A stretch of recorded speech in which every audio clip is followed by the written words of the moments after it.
ಶ್ರೀ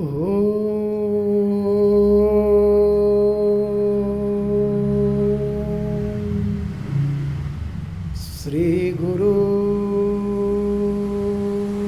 ಬಸವಲಿಂಗಾಯ ನಮಃ. ಈ ದಿನ ಅಕ್ಕಮಹಾದೇವಿ ತಾಯಿಯವರ ಒಂದು ವಚನವನ್ನು ನಾವು ನೋಡೋಣ.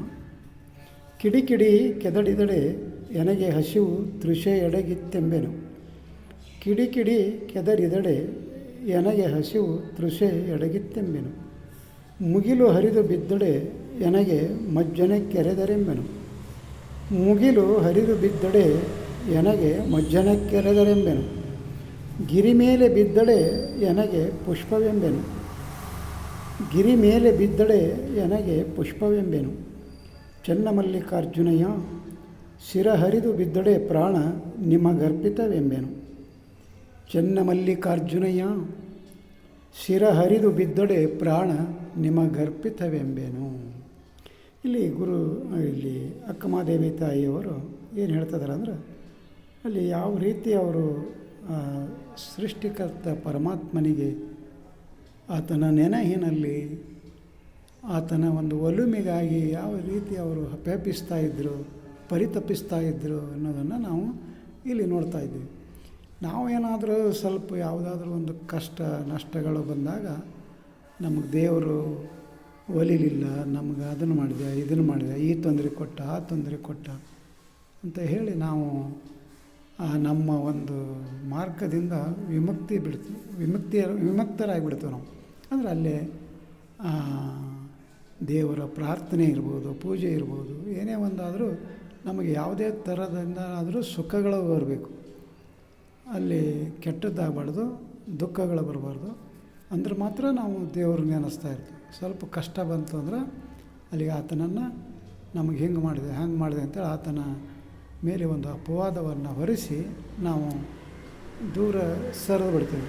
ಆದರೆ ಇಲ್ಲಿ ಅಕ್ಕಮಹಾದೇವಿ ತಾಯಿಯವರು ಯಾವ ರೀತಿ ಅವರು ಒಂದು ಮನಸ್ಸು, ಅವರು ಒಂದು ಭಾವನೆ ಸದೃಢವಾಗಿತ್ತು ಅನ್ನೋದನ್ನು ನಾವು ನೋಡಿದಾಗ, ಕಿಡಿಕಿಡಿ ಕೆದಡಿದಳೆ ಎನಗೆ ಹಸಿವು ತೃಷೆ ಎಡಗಿತ್ತೆಂಬೆನು.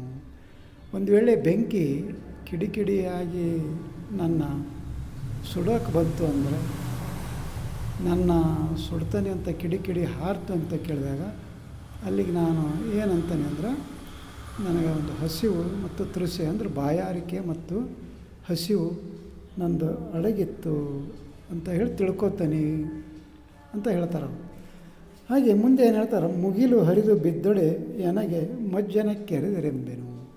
ಒಂದು ವೇಳೆ ಮುಗಿಲೇನಾದರೂ ಮೈ ಮೇಲೆ ಹರಿದು ಬಿತ್ತು ಅಂತ ಕೇಳಿದಾಗ ಅಲ್ಲಿ ನನಗೆ ಮಜ್ಜನ ಕೆರೆದರು ಆ ಸೃಷ್ಟಿಕರ್ತ ಪರಮಾತ್ಮ ಮುಗಿಲನ್ನು ಹರಿದು ನನ್ನ ಮೇಲೆ ಕೆಡವಿದ್ದಕ್ಕೆ ನನಗೆ ಮಜ್ಜನವಾಯಿತು, ಸ್ನಾನ ಆಯಿತು ಅಂತ ಹೇಳಿ ಇಲ್ಲಿ ಅವರು ಹೇಳ್ತಾ ಇದ್ದಾರೆ. ಹಾಗೆ ತಿಳ್ಕೊತೇನೆ ನಾನು ಅಂತ. ಹಾಗೆ ಮುಂದೆ ಏನು ಹೇಳ್ತಾರೆ ಅವರು ಅಂದ್ರೆ, ಗಿರಿ ಮೇಲೆ ಬಿದ್ದಡೆ ಎನಗೆ ಪುಷ್ಪವೆಂಬೆನು. ಯಾವುದಾದ್ರೂ ಒಂದು ಗುಡ್ಡ ಬೆಟ್ಟ ಗಿರಿ ಮೈ ಮೇಲೆ ಬಿದ್ದರೆ ಅಲ್ಲಿಗೆ ನನಗೆ ಪುಷ್ಪಾರ್ಚನೆ ಮಾಡಿದರು, ನನಗೆ ಪುಷ್ಪ ಹಾಕಿದರು ಅಂತ ತಿಳ್ಕೊತೀನಿ ಅಂತ ಹೇಳಿ ಇಲ್ಲಿ ಹೇಳ್ತಾ ಇದ್ದಾರೆ. ಅದೇ ರೀತಿ ಮುಂದೆ ಏನು ಹೇಳ್ತಾರೋ, ಶಿರ ಹರಿದು ಬಿದ್ದೊಡೆ ಪ್ರಾಣ ನಿಮಗರ್ಪಿತವೆಂಬೆನು.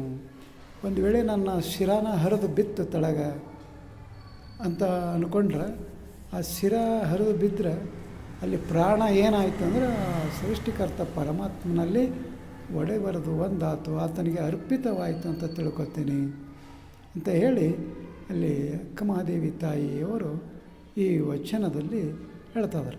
ಅಂದರೆ ಇದರ ಈ ವಚನದ ಒಂದು ಸಾರಾಂಶ ಏನಂತ ಕೇಳಿದರೆ, ನಮಗೆ ಯಾವುದೇ ಥರದ ಒಂದು ಕಷ್ಟ ನಷ್ಟಗಳು ಬಂದಾಗ ಜೀವನದಲ್ಲಿ ಅವುಗಳನ್ನು ನಾವು ಎದುರಿಸ್ಬೇಕಾಗ್ತದೆ. ಅವುಗಳು ನಾವು ಬರಲಿ ಬೇಕಾದ್ದು.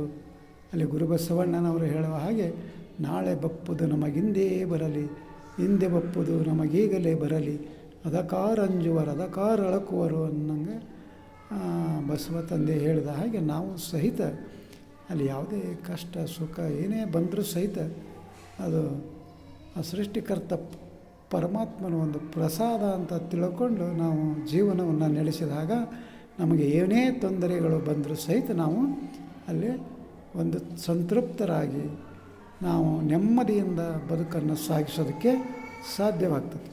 ಹಾಗೆ ನಾವು ಬದುಕನ್ನು ಸಾಗಿಸಬೇಕು ಆ ಥರ ಒಂದು ಮನೋಭಾವ ನಮಗೆ ಬರಬೇಕಾಗಿತ್ತು ಅಂತ ಕೇಳಿದಾಗ ಮತ್ತೆ ಅಲ್ಲಿ ನಾವು ಏನು ಮಾಡಬೇಕಂದ್ರೆ ವಚನಗಳನ್ನು ಓದಬೇಕಾಗ್ತದೆ. ವಚನಗಳನ್ನು ಓದಿ ಪಚನ ಮಾಡಿಕೊಳ್ಳಬೇಕು. ಅದಕ್ಕೋಸ್ಕರ ಶರಣರ ವಚನಗಳನ್ನು ಓದೋಣ, ವಚನವನ್ನು ಪಚನ ಮಾಡಿಕೊಳ್ಳೋಣ ಅಂತ ಹೇಳುತ್ತಾ ಈ ವಚನಕ್ಕೆ ವಿರಾಮ ಕೊಡ್ತಾ ಇದ್ದೇನೆ. ಶರಣು ಶರಣ.